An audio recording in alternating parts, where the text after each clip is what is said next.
Cette femme est enfermée dans un ascenseur avec un inconnu. L'inconnu attend 3 secondes avant de s'approcher et de lui tendre un café. Cet homme est un chercheur et ce café, c'est pas un geste de politesse. C'est un piège.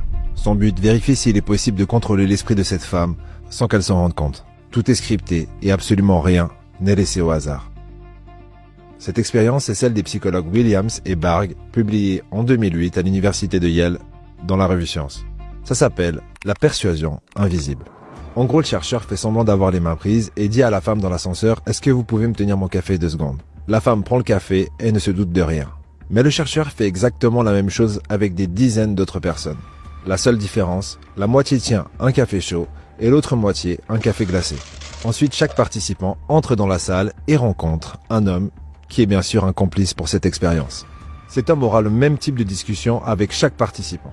À la fin de conversation de 5 minutes, le chercheur qui était dans l'ascenseur revient et remplace son complice. Et ce qu'il fait, c'est qu'il pose une simple question aux participants de cette expérience. Based on your brief interaction with Randy, would you hire him as project manager? Ceux qui ont tenu le café chaud ont répondu He seemed like a generally friendly guy. Oh, yeah, I would say so. Yeah, why not? Sure. Yes. Yes. et ceux qui ont tenu le café glacé, eux, As a leader, I'm not sure. Based on the brief interaction? No.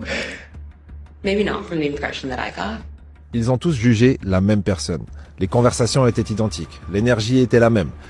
La seule chose qui a changé leur jugement, leur point de vue, c'était la température du gobelet qu'ils ont tenu quelques secondes avant. Et ce qui est dérangeant, c'est pas que la température du gobelet a autant influencé leur point de vue, mais c'est qu'aucun des participants ne s'en est rendu compte.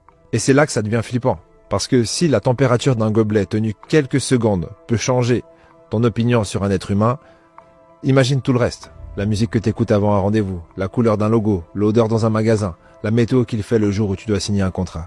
Tu croyais être le pilote, alors qu'en réalité, tu es piloté. Tes décisions ne t'appartiennent pas. C'est ton environnement qui décide pour toi.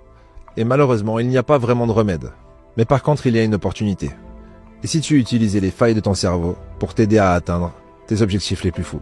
Commente avec l'emoji cœur et je t'envoie une vidéo gratuite pour que tu puisses commencer à reprogrammer ton subconscient dès maintenant.